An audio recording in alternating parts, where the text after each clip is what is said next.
안녕하십니까? 네, 같이 기도하겠습니다.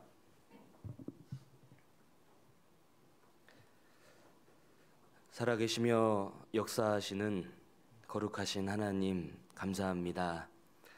세상에서 소망 없이 살아가던 저희들 놀라운 은혜와 사랑으로 구원해 주시고 자녀 삼아 주시고 영원한 천국 소망을 허락해 주신 것 감사드립니다. 구원받은 이후에도 저희를 홀로 두지 아니하시고 주님 역사하시는 이 교회 안에 주님을 사랑하는 형제자매님들과 함께 주님을 섬기며 복음을 전할 수 있는 기회를 주심에 감사드립니다. 마지막 시대를 사는 저희들 더욱 깨어서 주님의 뜻을 분별하고 주님의 자녀답게 힘있게 복음을 전할 수 있도록 도와주시옵소서. 주일을 맞아서 주님을 사랑하고 말씀과 교제를 사모하는 마음으로 함께 모였습니다. 이 시간 저희를 도와주셔서 각자에게 필요한 말씀으로 채워주시고 마음의 위로와 힘과 용기를 더하여 주시옵소서. 우리 중에 병중에 계신 분들 속히 건강 회복시켜 주시고 여러 가지 마음의 시험 가운데 있는 분들 어떠한 상황에도 낙심하지 않고 주님을 바라볼 수 있는 귀한 믿음을 허락해 주시옵소서. 이 시간 하나님의 말씀이 증거되는 곳마다 함께 해주시고 또 해외에서 어려운 환경에서 복음을 전하는 모든 분들에게 동일한 은혜로 채워주시옵소서. 시종을 주님의 손길에만 의지합니다.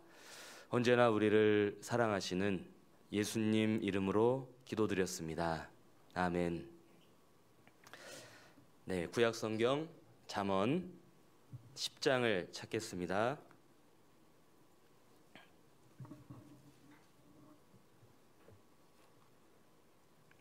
잠언 10장 25절 말씀, 페이지 수로는 구약 920쪽 정도 됩니다. 잠언 10장 25절.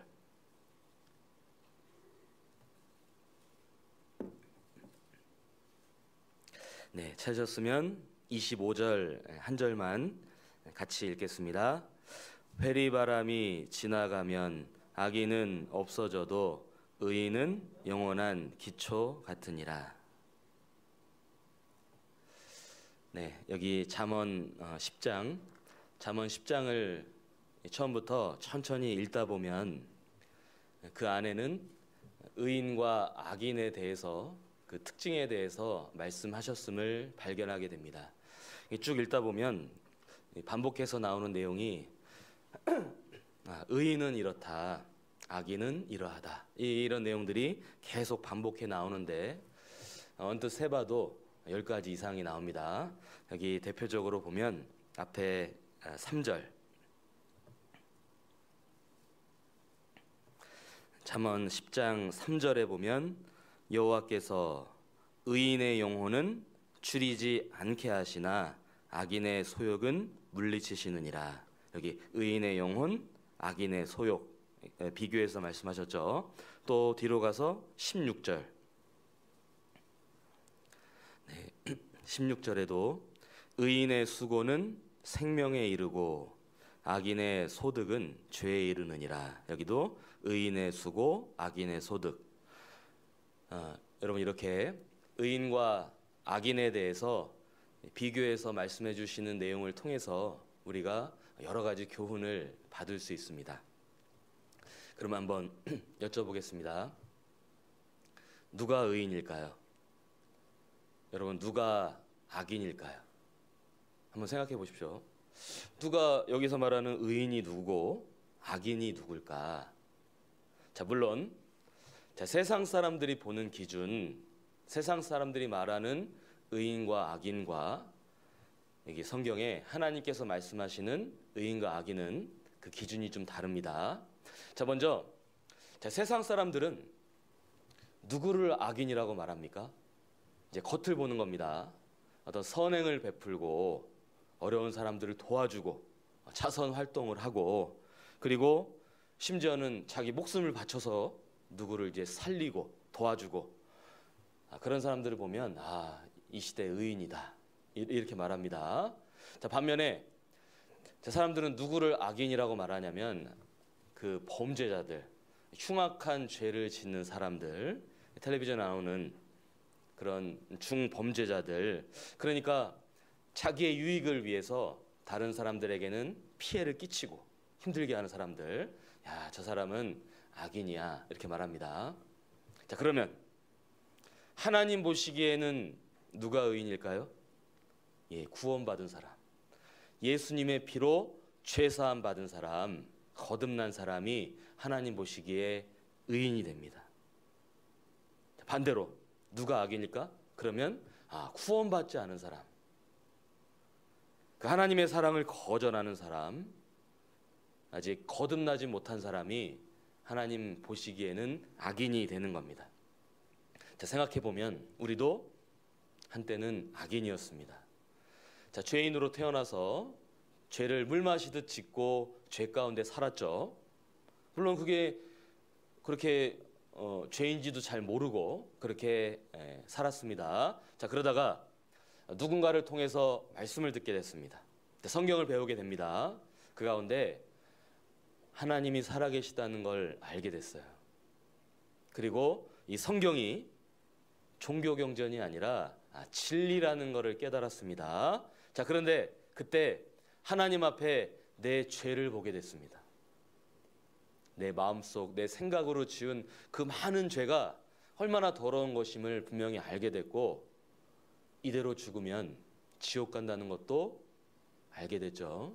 그때 너무너무 절망스러웠는데, 자, 복음을 듣는 가운데 예수님의 피로 내 죄가 영원히 사해졌다는 사실이 믿어졌습니다. 그 놀라운 사랑을 내가 받은 겁니다. 그러니 이제 오늘 죽으나 내일 죽으나 나는 천국 간다. 그 확신이, 그 전에는 생각지도 않았는데 그 천국의 소망이 이제는 내 것이 된 겁니다. 그야말로 나는 의인이 된 겁니다. 그러면 내가 잘나서 의인 됐습니까? 내가 뭘 잘해서 의인 됐습니까? 아니죠. 나는 그저 믿음으로 의인 됐습니다. 예수님이 하신 일을 나는 그냥 믿었어요. 아니, 믿어졌죠. 그래서 나도 의인이 된 겁니다. 자, 이 자리에 계신 분들, 하나님 보시기에 다 의인 맞으십니까? 의인이 맞습니까? 얼마나 감사한지 모릅니다. 자, 나 같은 사람도 의인 삼아주셔서 생각할수록 더 감사가 됩니다. 자, 물론 구원받은 이후에도 생활 가운데 여전히 어려움도 있고 힘든 일도 있지만, 그럼에도 불구하고 내가 구원받았다는 사실만으로 감사가 되고 힘이 됩니다. 특히 이제 요즘같이 모든 것이 불안정하고 불안한 시대를 살면서, 야, 내가 구원받았다는 것이 얼마나 감사하냐. 만약 이 시대를 살면서 내가 구원을 받지 못했다면, 하나님을 몰랐다면 얼마나 두렵고 불안했을까. 그것이 더욱 생각이 되어집니다. 자, 그런데 문제가 생깁니다. 뭐냐면 생활을 하다 보니까 주변을 이렇게 보면 저 사람은 틀림없이 악인인데, 하나님 보시기에 저 사람은 틀림없이 악인인데 더 잘 사는 거예요. 오히려 구원받은 의인인 나보다 하나님도 믿지 않고 당연히 구원도 받지 않은 이 세상 사람인데 세상에서 더 잘 사는 모습을 보는 겁니다. 오히려 나는 힘든데 그런 모습을 볼 때 마음에 갈등이 생기는 겁니다. 저 사람 하나님하고도 상관없이 저렇게 나쁘게 사는데 왜 더 잘 살지? 경제적으로 여유가 있는 겁니다. 나는 참 먹고 살기가 힘든데 저 구원받지 않은 사람은 오히려 돈도 잘 벌고 경제적으로 어려움이 없는 거죠. 여유가 있고 오히려 그 부가 더해가고, 그런 모습을 볼 때 갈등이 생기는 겁니다. 나는 구원받았지만 뭐 병에 걸리기도 하고 아프기도 하고. 그런데 저 구원받지 않은 사람이요, 안 아파요. 늘 건강한 겁니다. 병도 안, 코로나도 안 걸리고, 어디 아픈 데도 없고, 나이가 들었는데도. 그리고 가족들과 관계가 좋아요. 그 사람 하나님 믿지도 않는데, 구원을 안 받았는데 가족들이 다 잘하고 화목하고 자식들도 효도하고 잘하고. 저런 모습을 볼 때 마음에 어려움이 생깁니다. 특히 이제 우리 전도하다 보면, 구원받으면 이제 가족을 전도하려고 하는데, 이제 가족 중에 구원받지 않은 가족들이 있죠. 구원받지 않은 육신의 형제 자매들. 그런데 나보다요, 그들이 더 잘 사는 거예요. 그리고 가족들한테 더 잘해요. 부모님한테 더 잘합니다. 그러면 나는 가족을 전도해야 되는데 오히려 내가 더 못하는 겁니다. 마음에 이렇게 눌릴 때가 있잖아요. 그런 상황들이 신앙생활 하다 보면 벌어지는 겁니다. 그래서 시편 73편에 보면 이 시편의 기자도 악인이 형통하게 사는 걸 보니까 실족할 뻔했다 이렇게 얘기합니다. 악인인데 잘 사는 걸 보고 내가 넘어질 뻔했다 이렇게 말하는 겁니다. 우리도 신앙생활 하는 가운데 그런 상황들을 겪을 때가 있습니다. 자, 그런데 여러분 보십시오. 누가 의인이고 누가 악인인지 언제 분명히 드러날까요? 여기 잠언 10장 25절. 자, 잠언 10장 25절에 회리바람이 지나가면 악인은 없어져도 의인은 영원한 기초 같으니라. 자, 누가 악인이고 누가 의인인지가 언제 드러날까요? 회리바람이 지나가면. 인생 가운데 회리바람이 지나갑니다. 그때 분명하게 드러납니다. 여러분, 이 말씀은 예외가 없습니다. 모든 사람에게 동일하게 적용이 되는데 회리바람이 지나갈 때 분명히 드러납니다. 그래서 그때 누가 악인인지 의인인지 분명히 알게 되고, 또 나 자신도 내가 정말 의인인지 악인인지도 언제요? 회리바람이 지나가면 내 자신도 분명히 깨닫게 됩니다. 그러니까 그때 내가 받은 구원이 얼마나 귀한 건지도 더욱 알게 되고, 여러분, 이것이 신앙생활 하는데 큰 힘이 되고 또 동력이 되는 겁니다. 여기 25절에 회리바람이 지나가면, 여러분, 이 회리바람 누가 불게 하시는 거죠? 누가요? 하나님께서. 하나님께서 이 바람을 허락하시는 겁니다. 그러니까 정작 회리바람이 불 때는 왜 이 힘든 바람을 맞게 하시지? 왜 안 그래도 힘든데 회리바람까지 부냐? 이런 마음이 들 수도 있지만 하나님께서 불게 하시는 거죠. 그러니까 그 얘기는 다 이유가 있고 의미가 있다는 겁니다. 그러니까 다시 말하면 뭔가 나한테 필요하니까 이 회리바람을 불게 하시는 겁니다. 자, 역사 가운데 회리바람이 계속 불어왔습니다. 자, 물론 지금도 불고 있고 앞으로도 회리바람이 불 겁니다. 그래서 우리가 이 회리바람에 대해서 성경적으로 분명히 알고 바르게 대처할 수 있다면 여러분, 우리 신앙생활을 올 한 해 더욱 힘있게 할 수 있을 겁니다. 그래서 제가 오늘 설교 제목을 회리바람이 지나가면 이렇게 정했습니다.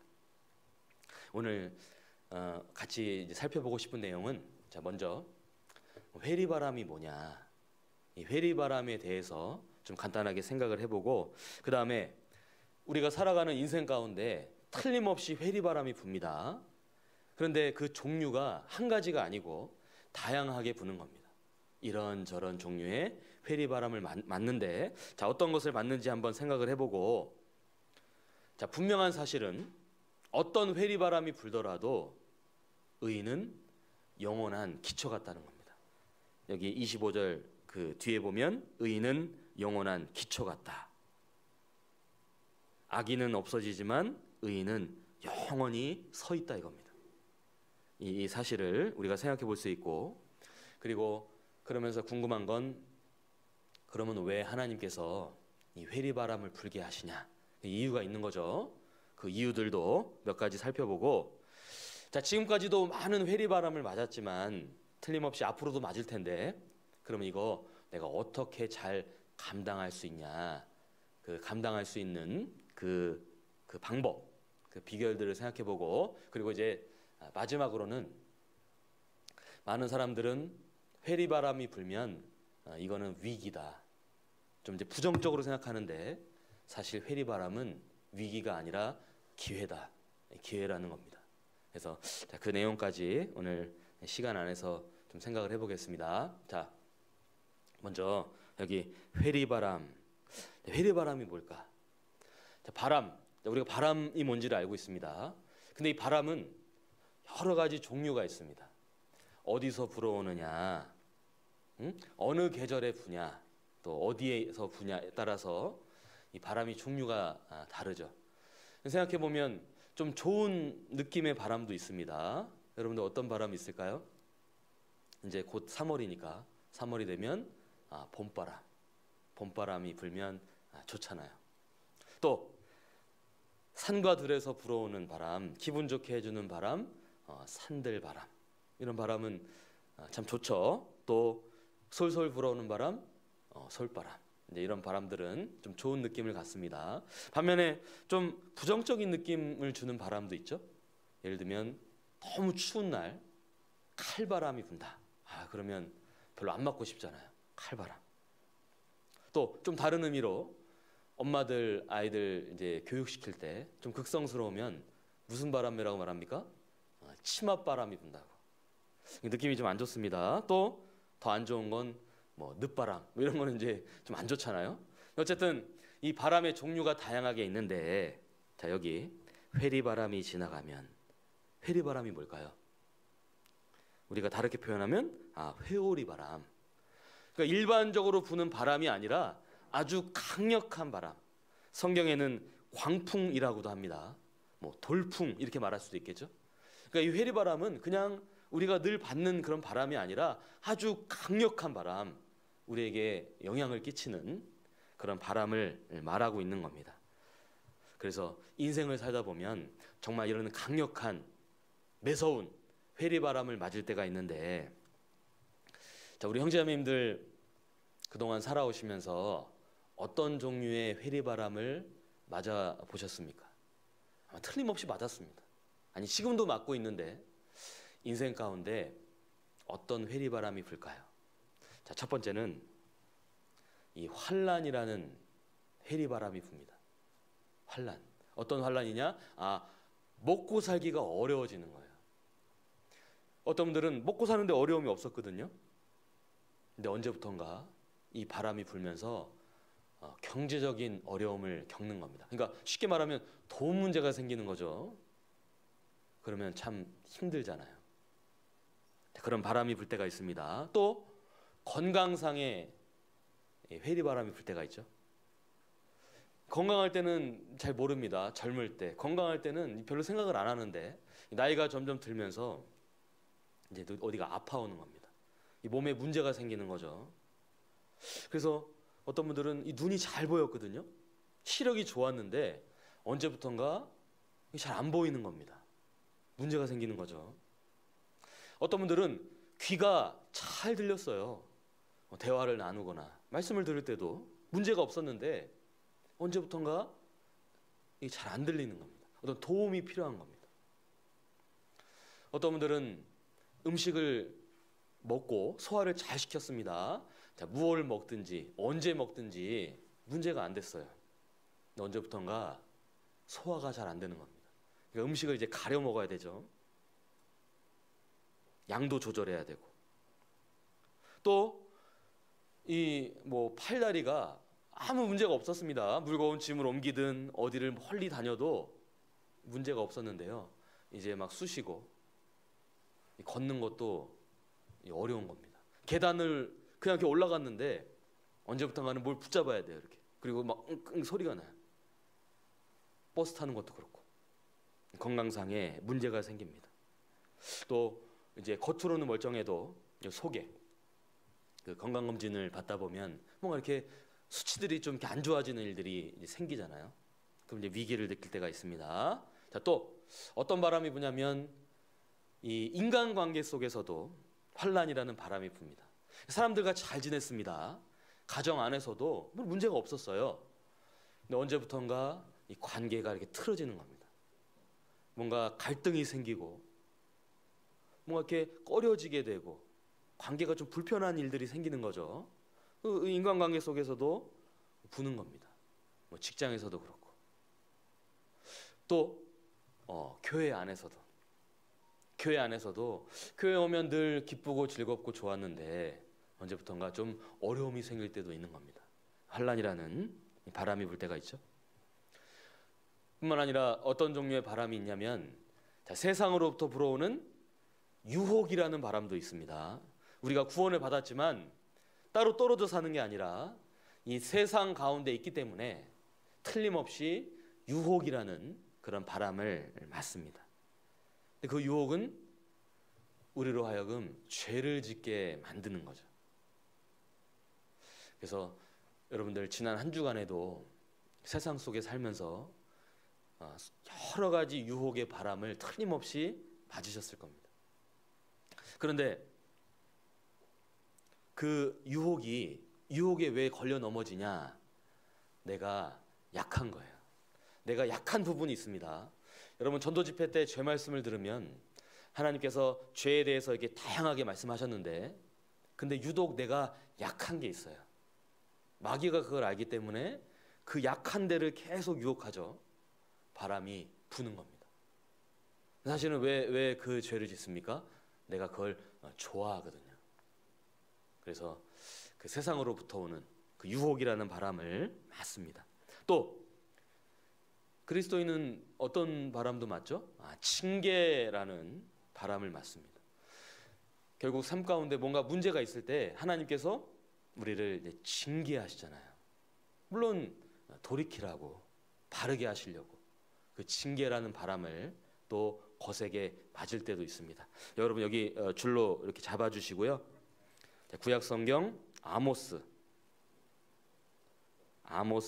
4장을 찾겠습니다. 구약 1277쪽 아모스 4장 13절.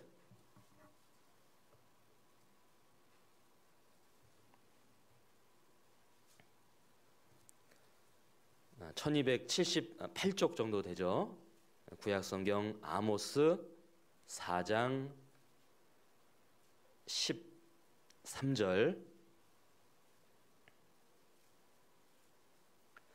네, 여기 13절에 대저 산들을 지으며 바람을 창조하며 자기 뜻을 사람에게 보이며 아침을 어둡게 하며 땅의 높은 데를 밟는 자는 그 이름이 만군의 하나님 여호와니라.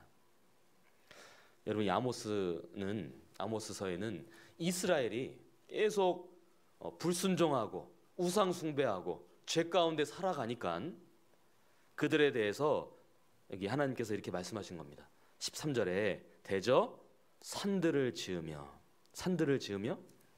이스라엘이 자꾸 잘못하니까 주변에 산들을 짓는다는 얘기는 이렇게 막으신다는 거죠. 사방이 막히도록 징계하시는 겁니다. 우리도 뭔가 이렇게 어떤 일을 할 때요, 이게 꽉 막혔다는 느낌이 들 때 있죠. 그게 징계일 수 있다는 겁니다. 왜? 그게 맞지 않으니까 하나님께 막으시는 징계의 모습이고, 또 여기 바람을 창조하며, 그렇죠? 환란의 바람, 징계의 바람을 하나님께서 불게 하시는 겁니다. 그래서 열왕기상에 보면 솔로몬 왕이 처음에는 잘했잖아요. 근데 시간이 지나면서 나이가 들면서 그 이방 여인들을 가까이 하면서 이방 신도 섬겼죠. 그러니까 죄를 지으니까 하나님께서 이제 주변 사람들을 들어가지고 솔로몬을 대적시키잖아요. 계속 바로 징계라는 바람을 불게 하시는데, 자, 우리도 구원을 받았지만 하나님 새해를 허락하셨지만 혹 여전히 죄 가운데 하나님과 다르게 곁길로 가고 있다면 하나님 막으시고 또 바람을 불게 하시고 징계하시는 바람이 틀림없이 있습니다. 또 이런 바람도 있죠. 우리를 훈련시키고 교육시키기 위한 바람. 그러니까 돌아봤을 때 어떤 어려움이 딱 주어졌는데 내가 그렇게 잘못한 건 없어요. 내가 뭘 죄를 지은 건 없는 것 같은데 어려움을 겪을 때가 있습니다. 자, 그건 왜 부실까요? 뭔가를 가르쳐 주시려고, 우리 믿음을 더 견고하게 하시려고 단련시키기 위한 수단으로 바람을 불게 하시는 겁니다. 그러면 그런 바람이 불면은 이렇게 생각하면 됩니다. 이걸 통해서 뭔가 가르쳐 주시려고 하는 거구나, 뭔가 깨닫게 하시려고 하는 거구나. 그래서 그런 사례 중에 하나가 요나였죠. 요나가 니느웨 이제 여러 가지 이제 과정을 거쳐서 니느웨로 가서 결국은 외쳤죠. 그들에게 전했는데, 근데 요나 마음이 여전히 어땠습니까? 그래도 여전히 좀 싫은 마음이 있으니까 이제 동쪽에, 성 동쪽에다가 이렇게 있으면서 그들을 지켜봤죠. 어떻게 되나. 근데 이제 마침 그 박넝쿨이 잘 있어가지고 그늘이 돼서 좋게 있었는데 하나님께서 그 벌레를 보내셨죠. 그래가지고 이 박넝쿨을 다 갉아먹게 하신 겁니다. 그늘이 사라진 겁니다. 자, 그때 하나님께서 요나에게 뭘 불게 하셨죠? 뜨거운 동풍을 불게 하셨어요. 그러니까 요나가 이제 그늘도 없어졌고 거기다가 뜨거운 바람까지 부니까 막 불평하잖아요, 하나님 앞에. 자,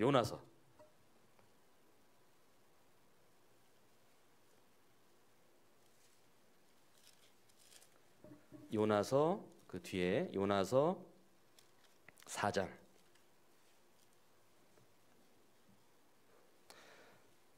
자, 요나서 4장 8절.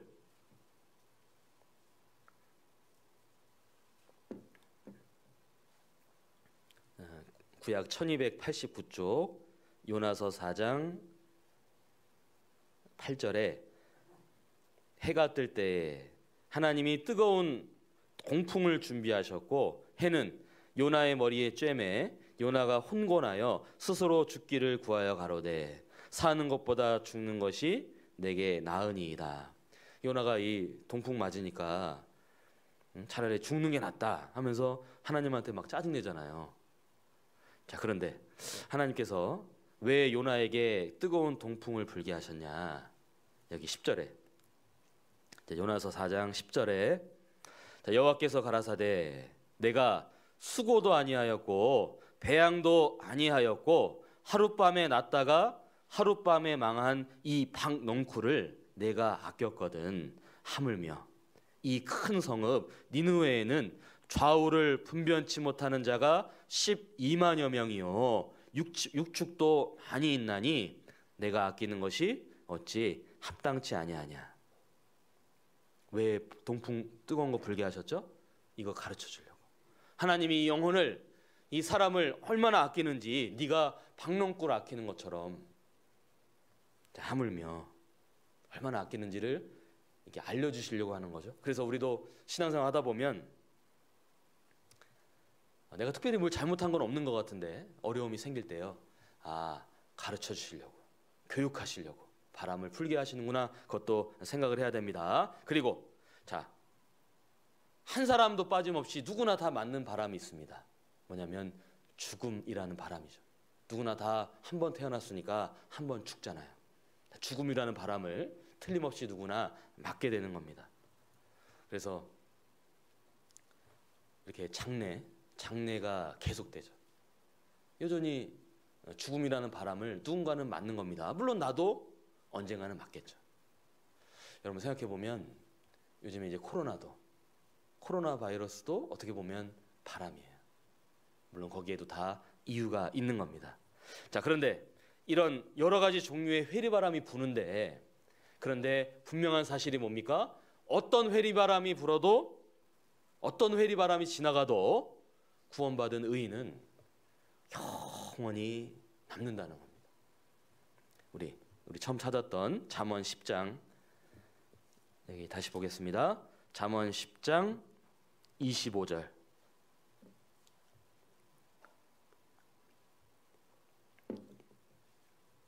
자, 줄로 잡아주셨죠?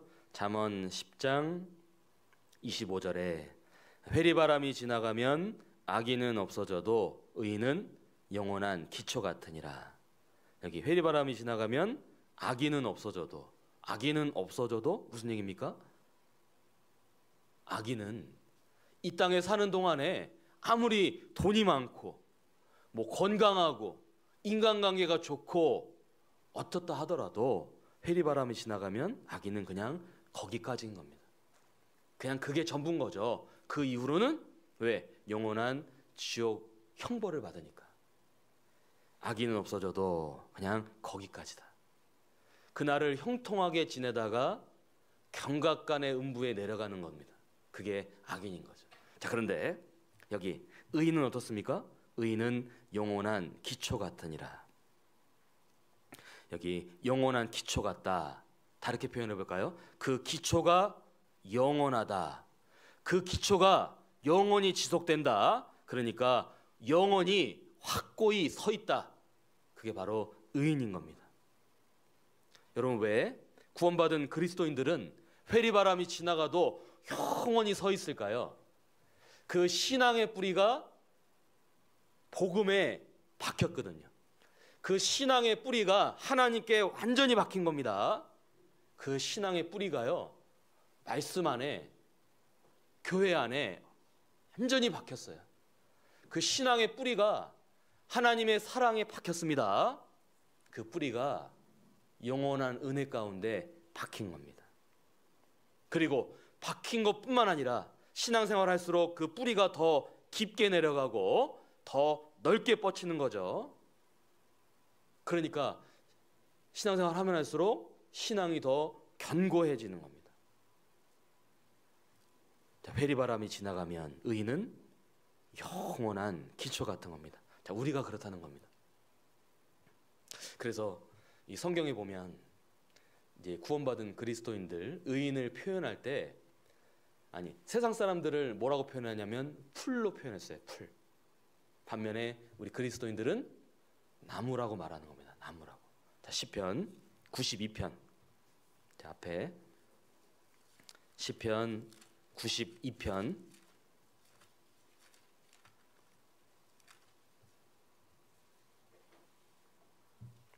7절.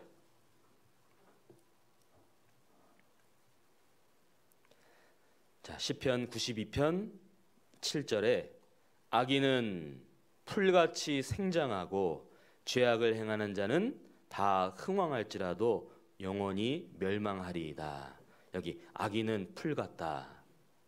또 밑에 12절에 보면 의인은 종려나무같이 번성하며 레바논의 백향목같이 발육하리로다. 의인은 종려나무, 나무 같다.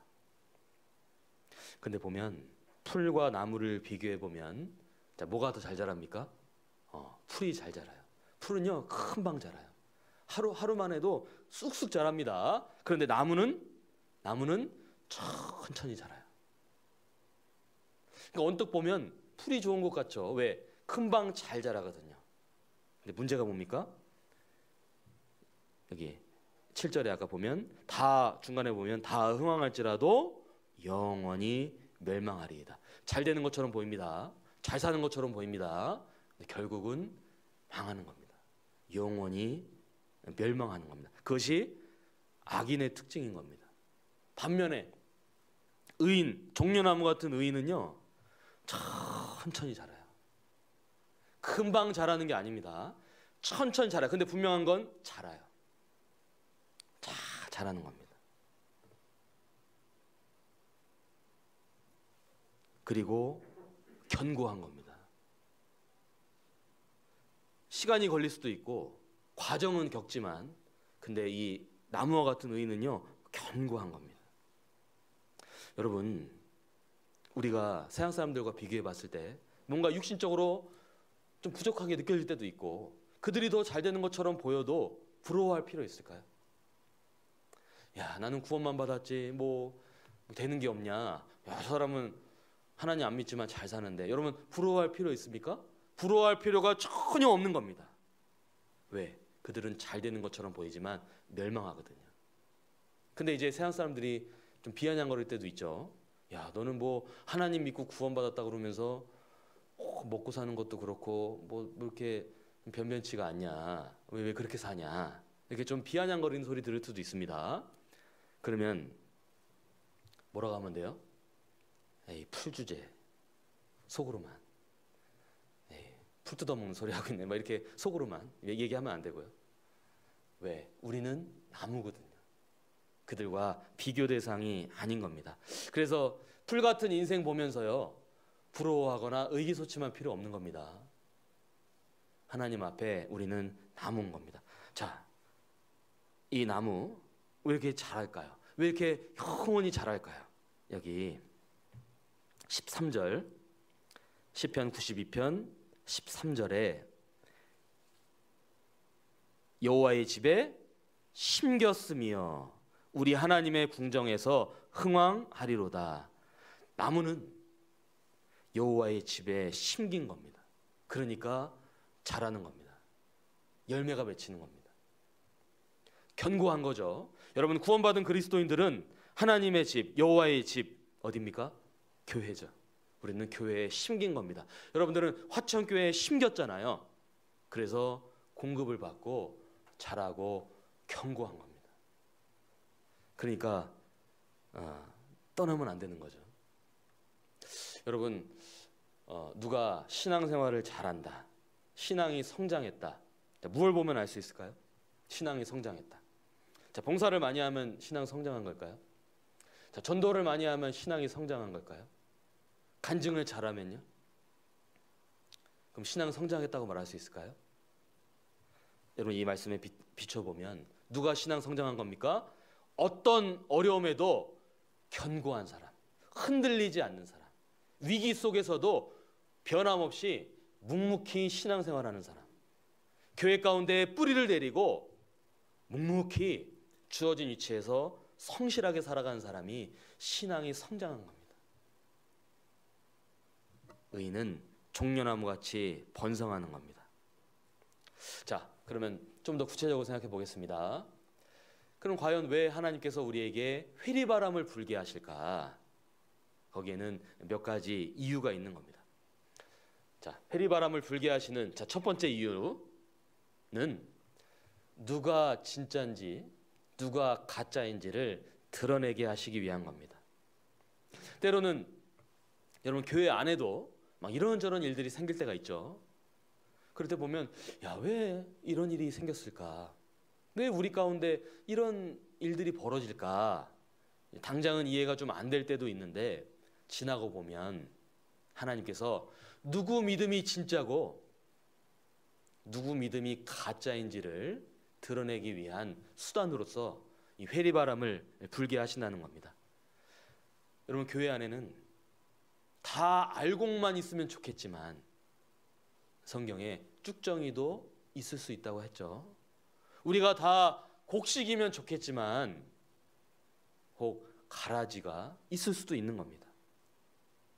그런데 쭉정이 특징이 뭡니까? 속이 빈 거죠. 알곡은 속이 차 있잖아요. 그러니까 바람이 불면 어떻게 됩니까? 이렇게 날아가는 겁니다.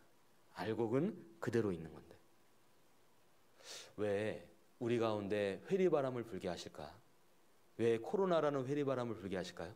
누가 그 믿음이 진짜고 누가 가짜인지를 드러내는 수단이 되는 겁니다. 자, 마태복음 13장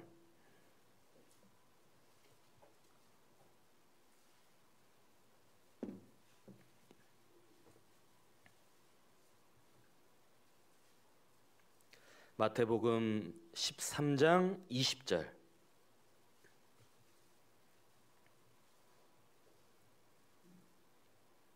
마태복음 13장 20절에 돌밭에 뿌리었다는 것은 말씀을 듣고 즉시 기쁨으로 받되 그 속에 뿌리가 없어 잠시 견디다가 말씀을 인하여 환난이나 핍박이 일어나는 때에는 곧 넘어지는 자요. 여기 씨 뿌리는 비유 중에 이 돌밭이 있죠. 돌밭. 여기 마태복음에는 그냥 돌밭이라고 하셨지만 마가복음에 보면 흙이 얇은 돌밭 이렇게 말씀하셨습니다. 그러니까 겉에서 봤을 때는 흙이 덮여 있으니까 좋은 땅처럼 보이는 거예요. 흙이 얇게 있는 겁니다. 그런데 그 속에 뭐가 들어있습니까? 돌이 들어있죠. 자, 돌이 들어있다는 건, 돌밭이라는 건 여기 말씀을 듣고 즉시 기쁨으로 받되, 말씀을 들을 때는 되게 좋아합니다. 와, 성경에 이런 말씀이 있네요. 야, 이 교회는 정말 성경을 제대로 가르쳐 주는구나. 기쁨으로 받는 것처럼 보였습니다. 심지어는 구원받았다고 그러고 간증도 정확하게 했습니다. 자, 그런데 여기 말씀처럼 환난이나 핍박이 일어나는데 회리바람이 부는 거죠. 그때 어떻게 됩니까? 드러나는 겁니다.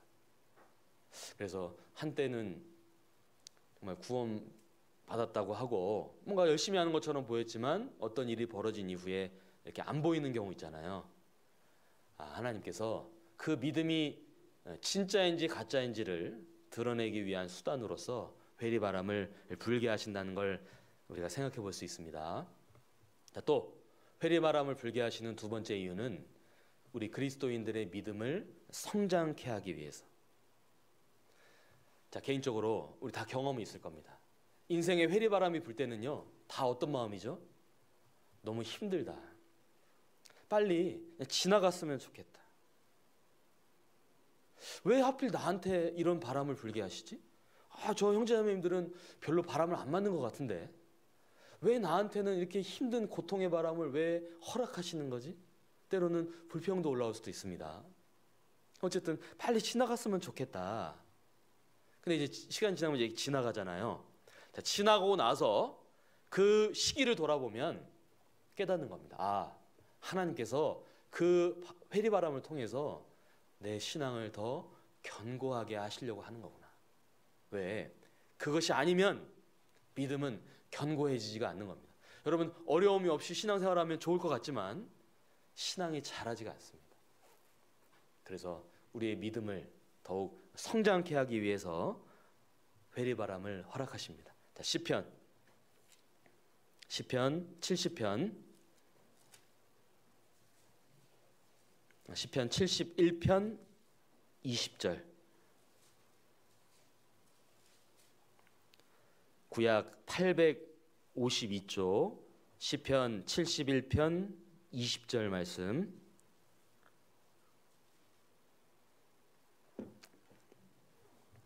자, 71편 20절과 21절, 두 절은 같이 읽겠습니다. 우리에게 많고 심한 고난을 보이신 주께서 우리를 다시 살리시며 땅 깊은 곳에서 다시 이끌어 올리시리이다. 나를 더욱 창대하게 하시고 돌이키사 나를 위로하소서. 여기 20절에 우리에게 많고 심한 고난을 보이신 주께서 회리바람을 불게 하시는 거죠. 왜 그렇게 하시냐? 우리를 다시 살리시며 다시 우리를 일으켜 세우시고 땅 깊은 곳에서 다시 이끌어 올리시리이다. 그 고난을 통해서 우리를 오히려 세워주시고 21절에 나를 더욱 창대하게 하시고 우리 믿음을 더욱 견고하게 하시는 수단으로서 지금도 허락하시는 겁니다. 그래서 그 아이들 키우다 보면 아이들 어렸을 때 병치레 하잖아요. 감기도 걸리고. 그런데 그때는 앓고 있을 때는 지켜보는 부모 입장에서 너무 힘듭니다. 그런데 지나고 나면 어떻습니까? 그때 쑥 컸어요. 앓고 나니까 부쩍 커 있는 모습을 발견할 때가 있죠. 그렇게 하시는 겁니다. 신앙생활도. 그래서 우리의 믿음을 더욱 자라게 하는 수단으로 우리가 여길 수 있겠죠. 또 왜 회리바람을 허락하시냐? 그 이유를 좀 자세하게 알 수 있는 한 가지 사건이 있었습니다. 자, 마가복음 4장 여기 찾겠습니다. 마가복음 4장 35절.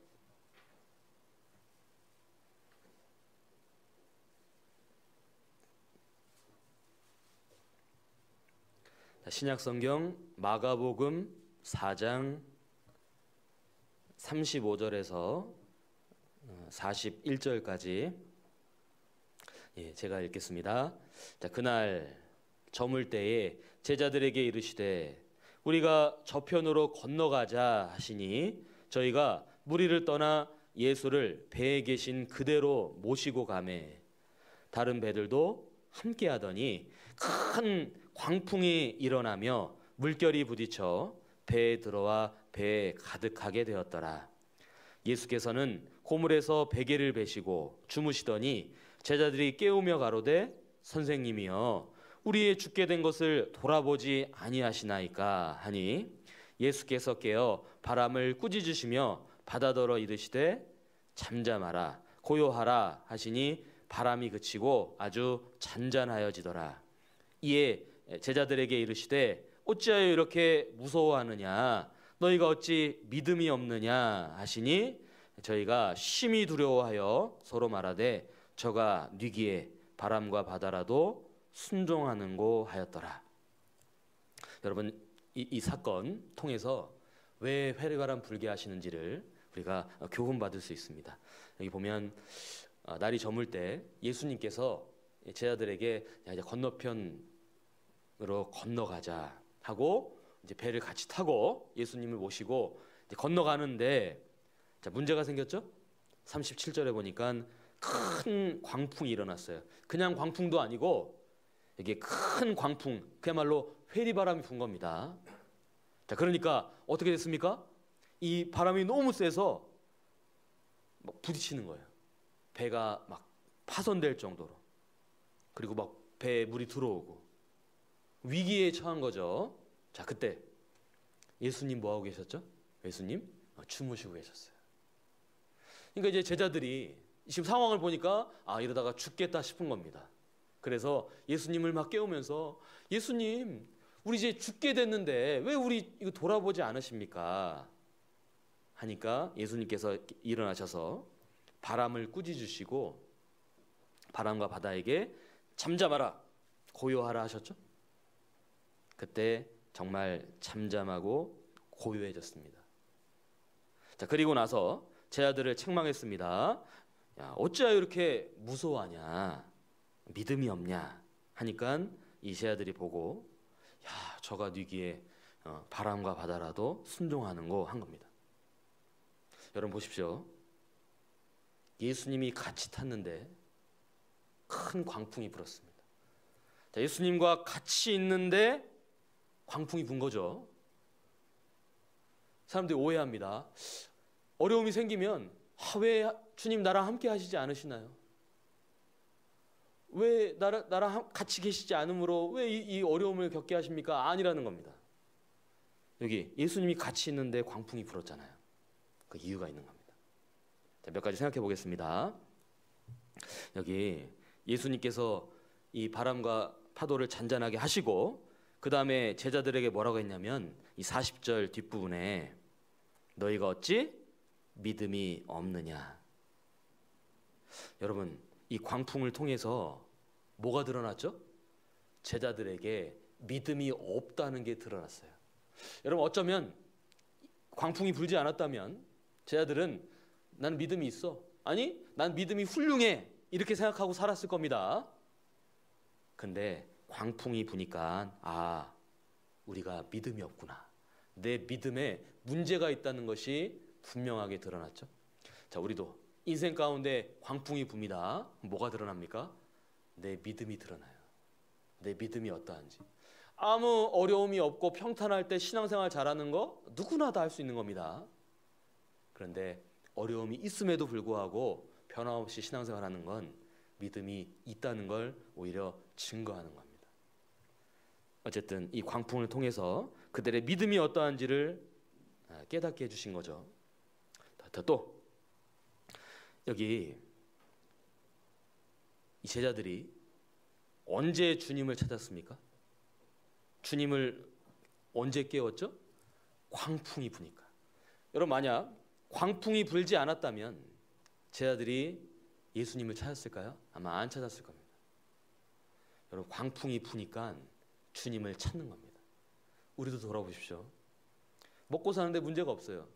인생에 어려움이 없습니다. 그러면 주님을 찾지 않습니다. 왜?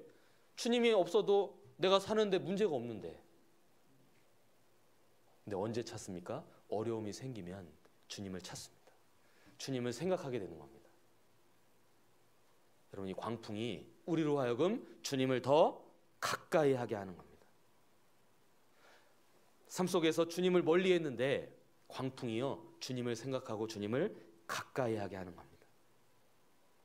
자, 그리고 또 여기 그 41절 끝에 보면 이 일을 겪고 나서 제 아들이 뭐라고 말하냐면 저가 뉘기에, 여기 저가 뉘기에 바람과 바다라도 순종하는 거.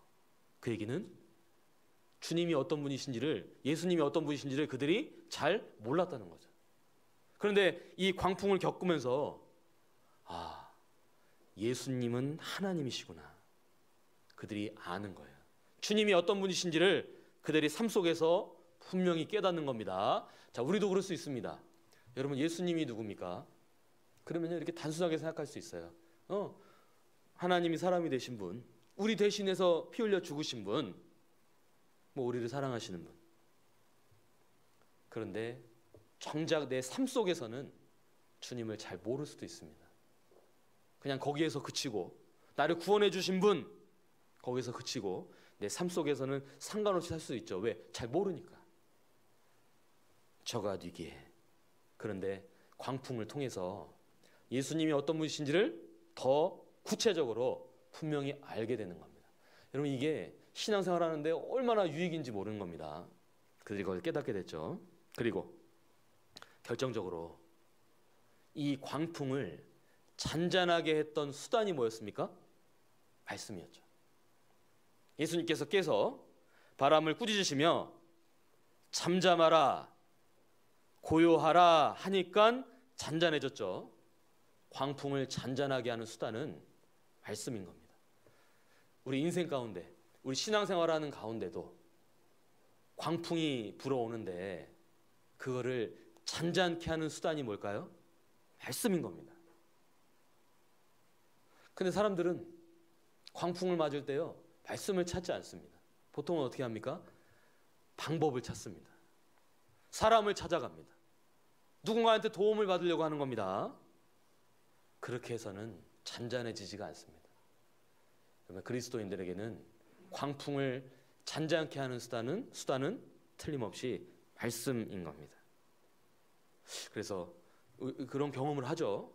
어떤 어려운 일을 겪고 있었는데 너무 힘들었는데 때마침 말씀을 이렇게 듣는데, 뭐 주일 말씀일 수도 있고 수요 말씀일 수도 있고, 마치 내 상황을 다 이렇게 아시는 것처럼 말씀이 들릴 때 있잖아요. 그리고 그 상황에 꼭 맞는 말씀이 내 귀에 들리는 겁니다. 그러면 어떻게 됩니까?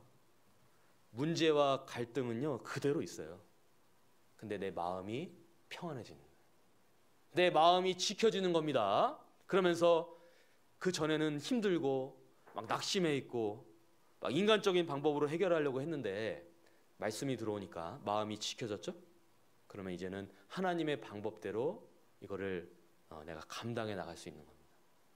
여러분, 하나님께서 그렇게 역사하시는 겁니다. 아마 우리 형제자매님들 신앙생활 하면서 다 경험이 있을 겁니다. 그리고 그렇게 주신 말씀은 평생 잊을 수가 없겠죠. 그래서 여기 이 제자들이 예수님과 같이 있었지만 광풍을 맞았던 건 그 이유가 있다. 우리에게도 동일하게 적용이 되는 겁니다. 자, 지금까지 신앙생활을 하면서도 많은 종류의 바람을 맞아왔습니다. 물론 앞으로도 불겠죠. 앞으로도 틀림없이 회리바람이 불 겁니다. 자, 그러면 그거 어떻게 감당해야 될까요? 우리가 어떻게 하면 그 회리바람을 잘 감당할 수 있을까? 자, 몇 가지 방법을 좀 소개해 보겠습니다. 자, 첫 번째로 아까 말씀드린 죄를 짓게 하는 유혹의 바람 있죠. 그건 어떻게 해야 될까요? 그건요, 잘 피해야 됩니다. 유혹의 바람이 내게 불어온다면 그거를 맞서 싸워서 이기려는 게 아니고 그 유혹의 바람은 우리가 피하는 게 맞는 겁니다. 자, 디모데 후서 신약 성경 디모데후서 2장 22절.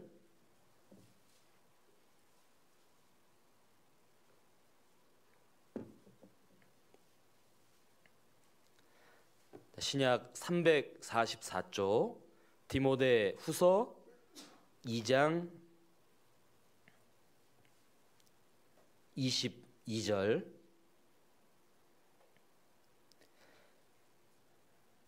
네, 22절 말씀도 같이 읽겠습니다. 또한 내가 청년의 정욕을 피하고 주를 깨끗한 마음으로 부르는 자들과 함께 의와 믿음과 사랑과 화평을 좇으라. 여기 22절에 또한 내가 청년의 정욕을 피하고, 여기 앞에 이제 깨끗한 그릇 쓰신다고 말씀하시면서 그러려면 여기 두 가지 나오잖아요. 하나는 피하고 또 하나는 함께. 근데 이제 먼저 선행돼야 되는 게 피하고죠. 무엇을 피하냐? 청년의 정욕을 피해야 됩니다. 자, 구원받았어도 구원받으면 정욕이 없어지냐? 그렇지 않습니다. 구원받았어도 정욕이 그대로 남아있죠. 그래서 살아가다 보면 이 정욕대로 살게끔 유혹을 받는데 여기 피하라고 한 겁니다. 그래서 아마 각자 돌아보면 그런 게 있을 겁니다. 내가 그 상황만 주어지면 죄를 짓게 된다. 내가 그 장소에 있으면, 내가 어떤 그 환경이 주어지면 영락없이 죄를 짓게 된다. 어떻게 됩니까? 피해야 되죠. 거기 가서 이기려고 그러면 절대 못 이기는 겁니다. 아마 다 각자 약한 부분이 있을 겁니다. 잘 보면은 내가 그걸 반복하고 있거든요. 그 환경을 유지해서는 절대 못 피하고 환경 자체를 피해야지, 벗어나야지 여러분 이것으로부터 우리를 지킬 수가 있는 겁니다. 그래서 예를 들면 내가 술을 못 끊고 있다. 그리스도인 내 안에 성령이 계시기 때문에 성령의 전이니까 그러면 안 된다는 걸 내가 모르는 게 아닌데 여전히 술을 못 끊고 있다. 근데 이런 거죠. 술을 내가 탁 들고 있으면서 끊어야 되는데 술 들고 있으면서 끊을 수 있겠습니까? 안 마실 수 있겠습니까? 술자리에 늘 같이 하면서 그 마시기 어려운 분위기 속에 내가 늘 있으면서 내가 이거 안 마셔야 되는데 안 되는 겁니다. 환경 자체를 바꿔줘야 돼요. 내가 담배를 못 끊었습니다. 담배를 이렇게 들고 있으면서 끊어야 되는데 안 끊어지는 겁니다. 여러분 상황과 환경 자체를 피해야지, 바꿔줘야지, 그렇지 않고는 이 죄가 끊어지지가 않는 겁니다. 또 이런 경우도 있죠. 어떤 사람만 만났다 하면 내가 죄를 짓게 돼요. 성경에는 그들을 악한 동물이라고 했습니다. 자, 고린도전서. 자, 신약 고린도전서 여기 찾겠습니다. 15장.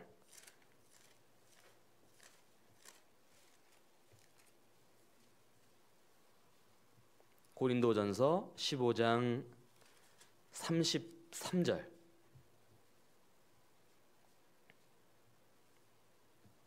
자, 신약 283쪽 고린도전서 15장 33절에 속지 말라. 악한 동무들은 선한 행실을 더럽히나니. 여기 속지 말라. 왜 속지 말라고 하셨을까요? 자꾸 속으니까. 속아요. 왜 속았습니까? 악한 동무. 그냥 동무인 줄 알았죠. 그냥 동무. 아니 선한 동무인 줄 알았어요. 근데 알고 봤더니 악한 동무였어요. 자, 악한 동무면 어떻게 됩니까? 악한 동무를 가까이 하면 선한 행실이 더럽혀지는 겁니다. 자, 내가 요즘 만나는 사람들, 내가 교제하는 사람들, 내가 가까이 하는 사람들이 선한 동무인지 악한 동무인지를 생각해야 됩니다. 만약 여전히 악한 동무들을 가까이 하고 있다면, 그걸 피하지 않고 있다면 그것 때문에 죄를 짓게 되고 바르게 살 수가 없는 겁니다. 자, 누가 악한 동무고 누가 선한 동무인지 어떻게 구분할 수 있을까? 이런 거죠. 악한 동무는요, 그 사람을 만났다 하면 마음이 좀 어두워져요. 그 사람을 만나면 뭐 재밌고 뭐 이럴 수는 있는데 영적으로 내 마음이 이렇게 부정적으로 바뀌어요. 그 사람만 만났다 하면 자꾸 불평이 많아져요. 뭔가 불만이 많아져요. 자, 그 사람만 만났다 하면 뭔가 세상 쪽으로 더 관심을 가지게 돼요. 뭔가 세상에 뭔가를 더 얻어야 되고 갖춰야 된다는 쪽으로 마음이 바뀌어요. 자, 그 사람만 만났다 하면 사람을 더 가까이 해야겠다는 마음이 들어요. 뭡니까? 악한 동무죠. 왜? 선한 동무는 어떻습니까? 선한 동무를 만나면 마음이 밝아져요. 그 사람과 함께하면 내 마음이 긍정적으로 바뀌어요. 그 사람을 만나면 내가 더 하나님을 가까이 해야겠다 그 마음이 생겨요. 내가 더 성경을 가까이 해야겠다 그 마음이 드는 겁니다. 내가 더 교회를 사랑해야겠다 그 마음이 들어요. 그거는 선한 동무인 겁니다. 근데 이게 때로는 구분이 잘 안 될 수도 있으니까 여기 속지 말라 한 겁니다. 우리 형제자매도 어떻습니까? 요즘에 만나는 사람들은 악한 동무입니까? 선한 동무입니까? 만약 악한 동무를 가까이 함으로 내가 마음이 무너지고 있다면 피하라고 그랬죠? 그 기존에 해왔던 거를 좀 바꿀 필요가 있는 겁니다. 여러분, 진짜 사람에게 제일 많이 영향을 끼치는 건 결국 사람이거든요. 결국 힘든 이유 중에는 틀림없이 사람이 들어가 있습니다. 그게 뭐 가족이 됐든 뭐 주변 사람이 됐든 간에. 그래서 정말 주의하고 조심할 필요가 있습니다. 성경에 이제 좀 대표적인 사례 중에 하나가 요셉이었죠. 요셉이 이제 형들에 의해서 애굽의 종으로 팔려왔습니다. 물론 이제 참 억울하고 힘든 상황이지만 어린 나이지만 잘했죠. 그래서 주인한테 보디바르에게 인정도 받아서 그 모든 일을 이제 맡은 겁니다. 자, 그런데 문제가 생겼죠. 왜? 이 보디발 주인의 아내가 요셉을 유혹하는 겁니다. 막 눈짓을 해요. 이 요셉이 물론 이제 젊은 나이고 한참 건강할 때니까 그 유혹이 컸겠죠. 무시할 수가 없는 겁니다. 더군다나 이 주인의 아내이기 때문에 영향력이 있잖아요. 어떻게 보면 이 여자한테만 좀 잘 보이면 내가 이제 앞으로 인생이 좀 평탄할 수도 있는 겁니다. 그런 유혹을 분명히 요셉이 받았는데 잘 아시는 것처럼 결과적으로 어떻게 했습니까? 요셉이 그 유혹을 피했죠. 자, 창세기 39장.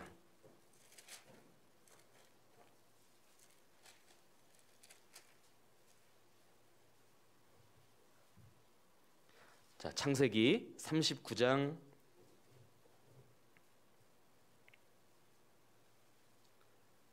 9절. 창세기 39장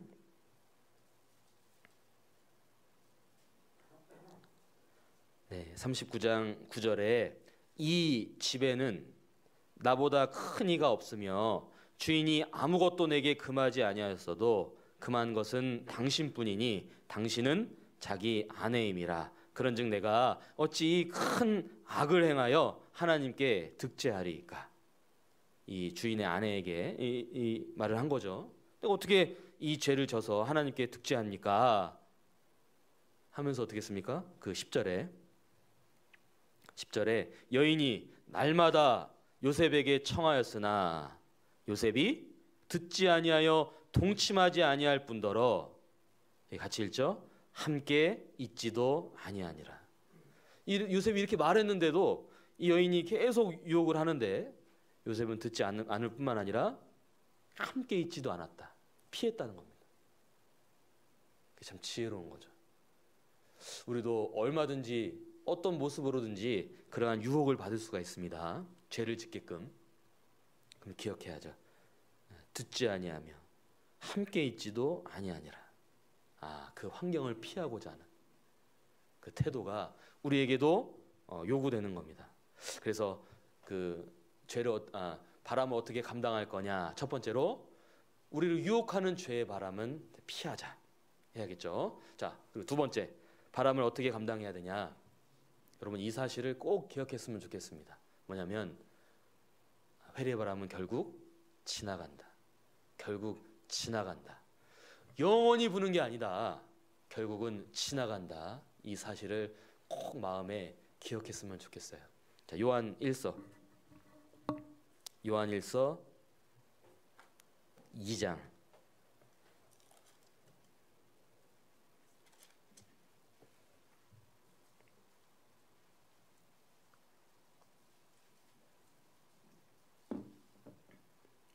요한1서 2장 17절.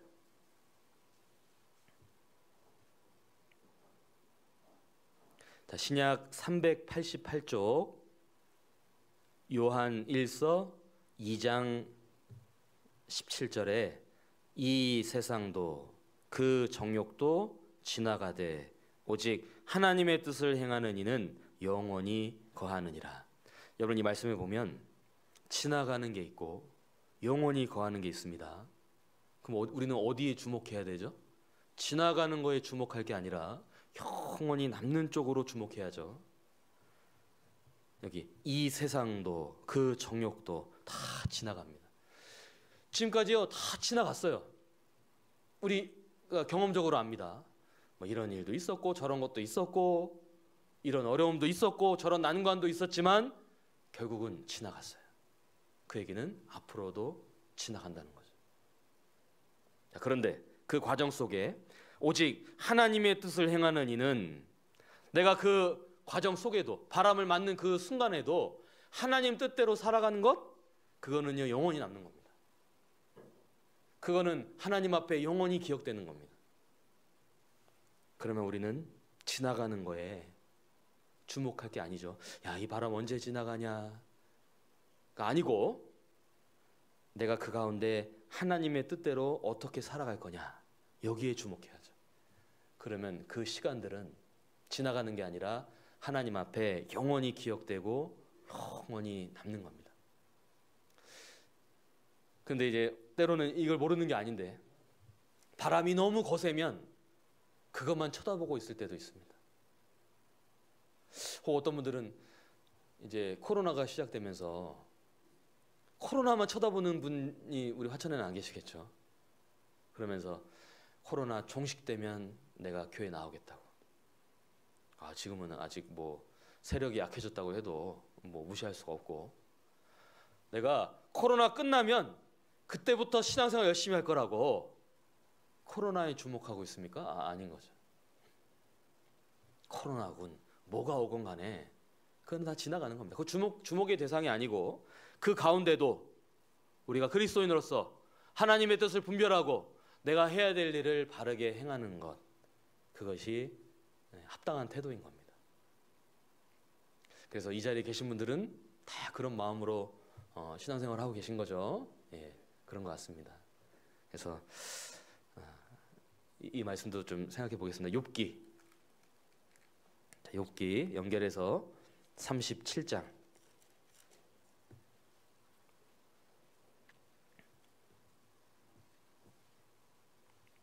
욥기 37장 21절.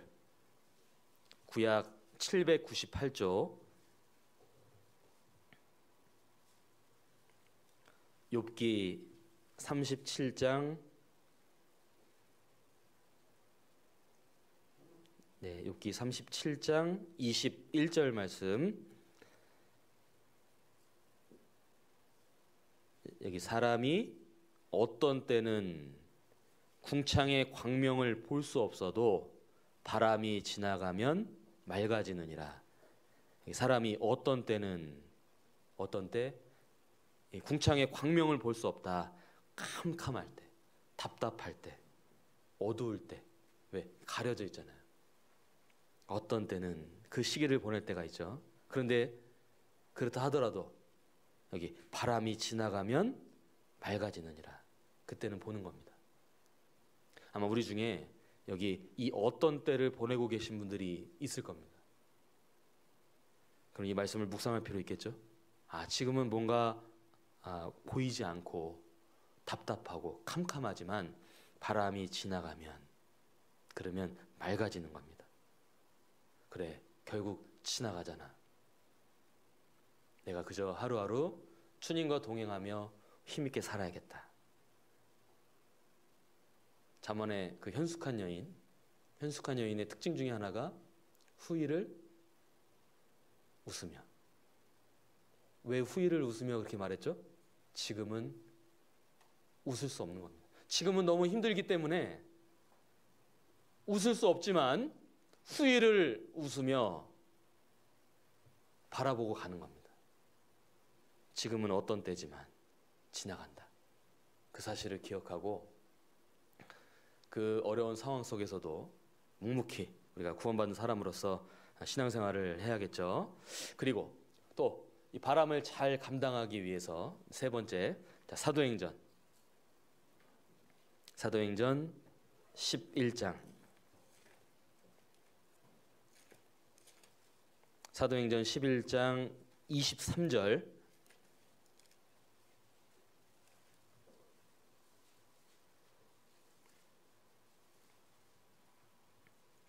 신약 206쪽 사도행전 11장 22절부터 보겠습니다. 22절에 예루살렘 교회가 이 사람들의 소문을 듣고 바나바를 안디옥까지 보내니 저가 이르러 하나님의 은혜를 보고 기뻐하여 모든 사람에게 굳은 마음으로 주께 붙어 있으라 권하니. 여러분, 아무리 강한 바람이 불어와도 우리가 견고한데 탁 붙어 있으면 어떻습니까? 그러면 흔들리지 않는 겁니다. 여기 이제 그 교훈을 받을 수 있죠. 여기 보면 스데반 집사님이 순교를 당하고 그리스도인들이 흩어져 살았습니다. 근데 흩어져서 도망 다닌 게 아니라 복음을 전했죠. 복음을 전하는 가운데 이 안디옥이라는 지역에 많은 사람들이 구원을 받았다. 그 소식이 들려왔어요. 그래서 예루살렘 교회에서 이 바나바라는 일꾼을 안디옥에 파송을 한 겁니다. 바나바가 안디옥에 가서 딱 보니까 정말 그 소문대로 그 구원받은 사람들이 기뻐하고 있습니다. 그들에게 여기 권면을 했죠. 23절 그 뒷부분에 모든 사람에게 굳은 마음으로 주께 붙어 있으라 권하니. 그들에게 권면한 내용은 굳은 마음으로 주께 붙어 있으라. 왜? 굳은 마음으로 주께 붙어 있으면 어떤 회리바람이 불어와도 날아가지 않고 흔들리지 않고 견고하게 신앙생활할 수 있으니까. 여기 주께 붙어 있으라. 구체적으로 어떤 내용일까요? 주께, 주님의 말씀에 붙어 있어라. 주님의 말씀에 굳건하게 붙어 있어라. 여러분, 지난 한 주간 생활하시면서 어떤 말씀 이렇게 붙잡고 생활하셨습니까? 나는 지난 한 주간 어떤 말씀을 붙잡고 의지하며 살았을까? 만약 붙잡은 말씀이 없다면 많이 흔들렸을 겁니다. 만약 의지하고 사는 말씀이 없다면 마음이 세상에 많이 뺏겼을 겁니다. 굳은 마음으로 주께, 주님의 말씀에 붙어 있어라. 우리 시대는 어느 때보다 듣는 게 많습니다. 보는 것도 많습니다. 유튜브를 통해서 보는 게 많습니다. 그러다 보니까 정작 필요 없는 거를 보고 들을 때도 많은 겁니다. 불필요한 정보를 들을 때가 있습니다. 그러다 보니 정말 중요한 말씀에는 내 마음이 그렇게 간절하지 않은 겁니다. 그리고 설교 자체도 온라인으로 너무 많고 또 교회당에 오셔서 같이 할 수도 있지만 이유가 없는데 온라인으로만 하고 있다면 아마 틀림없이 마음이 정같지 않을 겁니다. 말씀에 내가 정말 붙어 있는가 돌아봐야 됩니다. 내 개인적으로 정말 성경을 읽고 있냐? 왜 개인적으로 성경을 읽으면서 설교를 듣는 사람과 그냥 교회에서 들으면 됐지 뭘 읽기까지 하냐, 엄청난 차이가 벌어지는 겁니다. 우리 형제자매들은 성경 잘 읽고 계시죠? 네, 한 3분 정도 고개 끄덕이셨습니다. 속으로 다 대답하셨을 겁니다. 그래서 벌써 이제 2월 달이 지나가잖아요. 아마 새해 시작하면서 다 결심하셨을 겁니다. 성경을 이렇게 읽자. 혹 이런저런 이유로 무너졌다면 그럼 어떻게 하면 되죠? 오늘부터라도 읽으면 되는 겁니다. 그러면 남은 10개월을 여러분 힘있게 흔들리지 않고 살아갈 수 있을 겁니다. 또 여기 굳은 마음으로 주께 붙어 있으라, 그 의미 속에는 주님의 몸된 교회에 붙어 있어라. 여러분 교회 안에 끝까지 붙어 있어야 됩니다. 이런저런 이유로 혹 멀어져 있는 분들, 이 마귀가 가만두지 않죠. 여러분 끝까지 붙어 있어야 돼요. 왜? 나는 교회를 다니는 게 아닙니다. 여러분 나는 교회를 나오는 게 아니에요. 나는 교회의 일부예요. 나는 교회에 소속이 된 겁니다. 왜? 교회는 잘 아시는 것처럼 건물이 아니라 구원받은 그리스도인들의 모임이 교회잖아요. 나는 몸으로 치면요 지체의 일부인 겁니다. 우리는 종교 생활하는 게 아니라 우리는 교회 생활, 교제 생활 하잖아요. 그러니까 주님 앞에 가는 그날까지 끝까지 붙어 있는 게 맞는 겁니다. 그 사람은 어떤 회리바람이 불어도 그것 때문에 흔들리거나 떨어져 나가지 않습니다. 그래서 근데 이제 간혹 이렇게 떨어진 분들 있잖아요. 한때는 나왔는데, 한때는 같이 했는데 함께하지 않는 분들. 근데 신방을 이렇게 가보면 뭐 나름 또 사정이 있습니다. 뭐 이렇게 상처를 받았다거나 뭐 이런 얘기를 들을 때가 있죠. 여러분 우리가 어떤 상처를 받았다거나 어떤 곤란한 일을 겪었다고 해서 그게 교회에서 떨어질 사유가 될까요? 되지 않습니다. 우리가 교제하다 보면, 봉사하다 보면 부딪힐 수도 있고 뭐 갈등을 겪을 수도 있고 상처받을 수도 있죠. 하지만 그것이 내가 교제와 교회에서 떨어진 이유가 되지 않는 겁니다. 주님 앞에 가는 그날까지 굳은 마음으로 주께 붙어 있으라. 여기 왜 굳은 마음으로 했을까? 이게 쉽지가 않으니까요. 굳은 마음을 가지면서 붙어 있어야 되는 겁니다. 그래야 여러분 어떤 회리바람이 불어와도 거기에 흔들리거나 떨어지지 않는 겁니다. 그래서 제가 작년에 보니까 수능 시험 앞두고 동네에 이렇게 플랜카드가 붙어 있더라고요. 이제 고3들이 시험 보지 않습니까? 고3. 그러니까 거기 보니까 내용이요. 고예요. 근데 뭐라고 써 있냐면 모이지 않고, 만나지 않고, 나가지 않고. 이제 코로나 때문에 조심하자 그 얘기거든요. 모이지 않고, 만나지 않고, 나가지 않고. 고3. 근데 제가 보면서 야, 신앙생활은 반대구나. 신앙생활은 모이고, 만나고, 나가고. 이 신앙생활 잘할 수 있잖아요. 아, 이 반대로 하면 신앙생활 잘하겠구나. 그래서 우리가 이 마지막 때니까 더욱 힘쓰는 것이 필요하겠다 생각이 듭니다. 또 바람을 어떻게 감당해야 될까? 자, 아가서. 자, 구약성경 아가서 4장.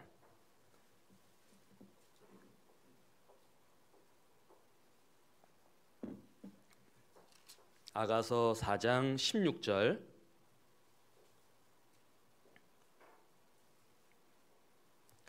구약 963쪽 아가서 4장 16절에 북풍아 일어나라, 남풍아 오라, 나의 동산에 불어서 향기를 날리라, 나의 사랑하는 자가 그 동산에 들어가서 그 아름다운 실과 먹기를 원하노라. 여러분 이제는 바람 소극적으로 잘 지나갔으면 좋겠다 그 태도에서 그치지 않고 이제 오히려 적극적으로 바람을 맞아보자. 오히려 적극적인 태도로 바람을 대하자는 겁니다. 그래서 여기 16절에 북풍아 일어나라, 남풍아 오라, 불어라 이거죠. 맞겠다 이겁니다. 왜? 그걸 통해서 나의 동산에 불어서 향기를 날리라. 여러분 그리스도인이 회리바람을 맞으면 뭐가 날립니까? 그리스도의 향기가 날리는 겁니다. 오히려 그 바람이, 거친 바람이 향기를 날리는 수단이 된다는 거죠. 이런 겁니다. 세상에서 우리 형제자매들 중에 어떤 어려움을 처했는데 그러면 누가 봐도 힘들어해야 되는 상황인 거예요. 누가 봐도 야, 저 사람은 힘들겠다, 저 사람은 참 어렵겠다, 괴롭겠다 해야 되는데 이분이요, 방실방실 웃고 다니는 겁니다. 힘들어하지 않는 거예요. 오히려 웃고 있고 감사함에 있어요. 그럼 사람들이 보고 뭐라고 말할까요? 야, 저 사람 도대체 저 사람이 가진 믿음이 뭐길래 저럴 수 있을까? 그것이 향기를 날리는 겁니다. 슬퍼하고 괴로워해야 되는데 기뻐하는 모습 보면 오히려 주님을 드러낼 수 있는, 향기를 날릴 수 있는 그 수단이 되는 겁니다. 그러면 그걸 통해서 누군가가 말씀을 듣게 되잖아요. 왜? 마음이 열리거든요. 그러니까 어떤 말을 잘해가지고 설득을 잘해서 전도가 되는 게 아니라 그 향기가 날리니까 그것이 전도의 수단이 되는 겁니다. 그리고 향기만 날리는 게 아니죠. 여기 향기를 날리라 하면서 나의 사랑하는 자가 그 동산에 들어가서 아름다운 실과 먹기를 원하노라. 여러분, 결실이 맺히는 겁니다. 열매가 맺히는 겁니다. 오히려 우리가 회리바람을 적극적으로 잘 맞으면 향기뿐만 아니라 결실이 맺힙니다. 우리가 정말 바라는 열매가 맺히는 겁니다. 정말 기도하고 있는 그 영혼이 구원받는 열매, 우리 교회가 더욱 세워지고 주님 앞에 귀하게 쓰임받는 우리 각자가, 그 열매가 주님께서 맺게 해주시는 겁니다. 아마 우리 형제자매님들 올 한 해 마음에 바라는 소원, 꿈, 비전, 목표 그런 게 있으실 겁니다. 정말 이루어지길 바라지 않습니까? 올해는 아직 구원받지 못한 우리 가족이 정말 구원받았으면 좋겠다, 바람이 있지 않습니까? 우리 교회가 주님 앞에 더 이렇게 됐으면 좋겠다, 내 자신이, 우리 가정이 이랬으면 좋겠다, 그 꿈이 있고 비전이 있고 목표가 있잖아요. 그 실과를, 그 결실을 맺게 해주시겠다고 하신 겁니다. 우리가 오히려 이 회리바람을 소극적으로 빨리 지나갔으면 피하는 것보다는 이제는 좀 더 적극적인 태도로, 불어라, 내가 막겠다. 그래서 복음성가 그 가사 중에요, 거친 파도 날 향해 와도 나 주와 함께 날아오르리, 폭풍 가운데 나의 영혼 잠잠하게 주를 보리라. 어떤 거친 파도가 나를 향해 날아와도, 폭풍이 와도 난 주님과 함께 오히려 그것을 맞겠다, 날아오르겠다. 그 가사가 공감이 됩니다. 그래서 올 한 해도 여러 종류의 회리바람이 불 수 있지만 여러분 담대하게 바람을 잘 감당할 수 있기를 바랍니다. 그리고 마지막으로, 많은 사람들은 인생에 회리바람이 불면 이거는 위기다, 이거 뭔가 안 좋은 거다 생각하지만 그렇지 않습니다. 회리바람은 틀림없이 우리에게 기회가 됩니다. 어떤 기회가 되죠?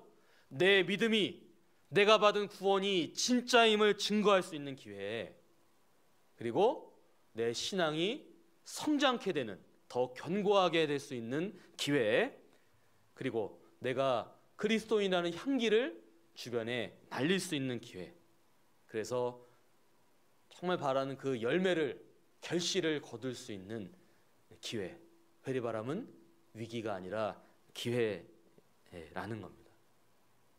그래서 바람이 탁 불어오려고 그러면 기회다.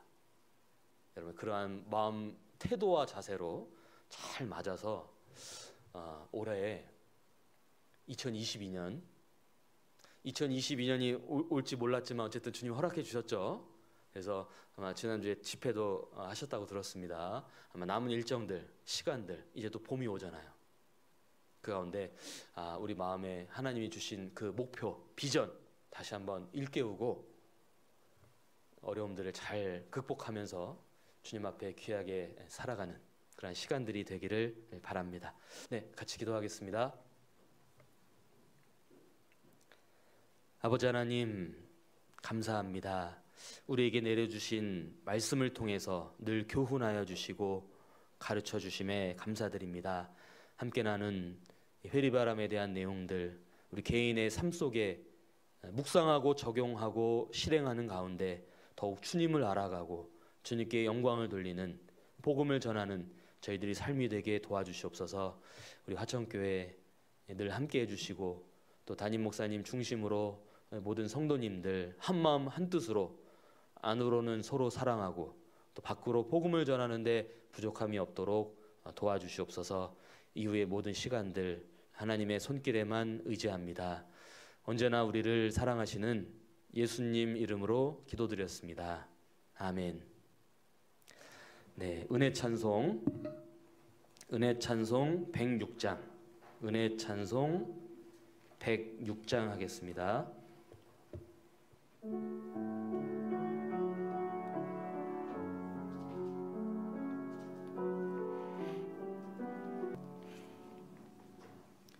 네, 광고해 주시겠습니다.